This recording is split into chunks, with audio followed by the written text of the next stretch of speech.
एक आई जिच्या हातात तिचा मृत मुलगा होता, पण तिचा विश्वास होता तो अजूनही जिवंत आहे.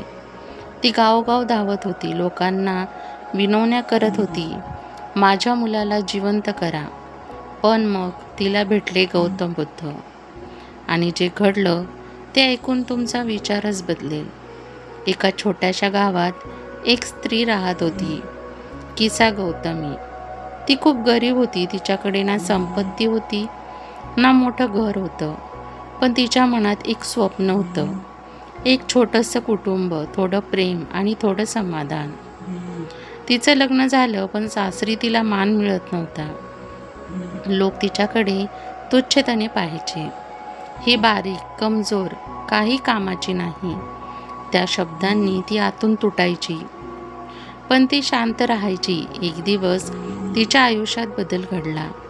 तिला मुलगा झाला. त्या क्षणी तिचं आयुष्य पूर्णपणे बदललं. ज्यांनी तिला नाकारलं होतं तेच लोक आता तिच्याशी प्रेमाने बोलू लागले होते. तिचं अस्तित्व स्वीकारलं गेलं होतं. ती दिवस रात्र त्या मुलासाठी जगू लागली. त्याचं हसणं, त्याचा आवाज, हेच तिचं जग बनलं. पण जीवन कधीच एकसारखं राहत नाही. एक दिवस तिचा मुलगा अचानक आजारी पडला. तिने सर्व काही केलं, औषध, प्रार्थना, देवाला हाक. रात्रभर ती त्याला मिठीत घेऊन बसली.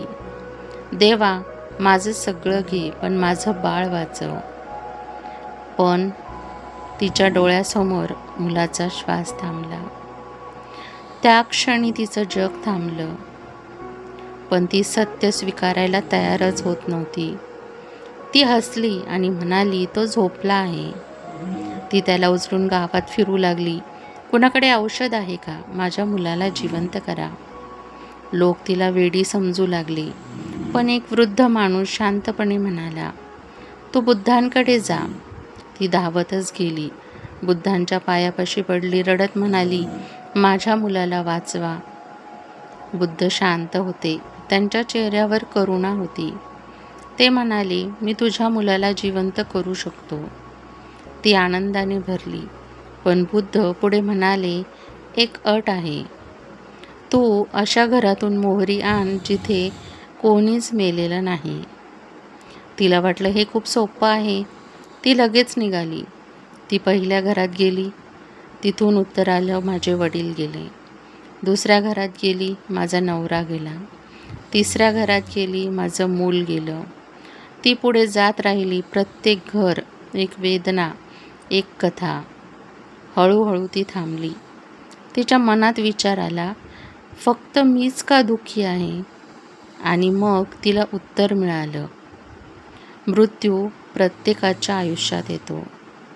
त्या क्षणी तिच्या मनात बदल झाला. ती शांत झाली.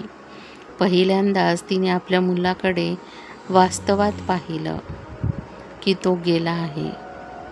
ती त्याला स्मशानात घेऊन गेली आणि निरोप दिला. ती परत बुद्धांकडे आली, पण यावेळी ती वेगळी होती. ती म्हणाली, मला सत्य समजलं आहे. बुद्ध म्हणाले, जन्म घेतलेला प्रत्येक जीव एक दिवस जाणारच आहे. दुःख हे टाळता येत नाही, पण त्यातून शिकता येतं. आपण सगळे किसा गौतमीसारखेच आहोत.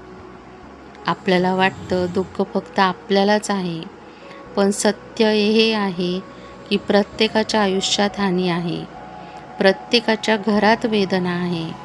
पण फरक इतकाच आहे, काही लोक तुटतात आणि काही लोक बदलतात. दुःख आपल्याला तोडण्यासाठी येत नाही, ते आपल्याला जागं करण्यासाठी येतं.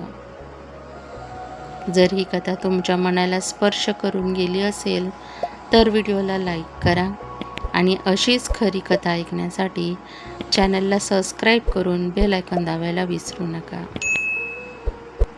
व्हिडिओमध्ये जय भीम, नमो बुद्धाय लिहायला विसरू नका. व्हिडिओ बघितल्याबद्दल धन्यवाद.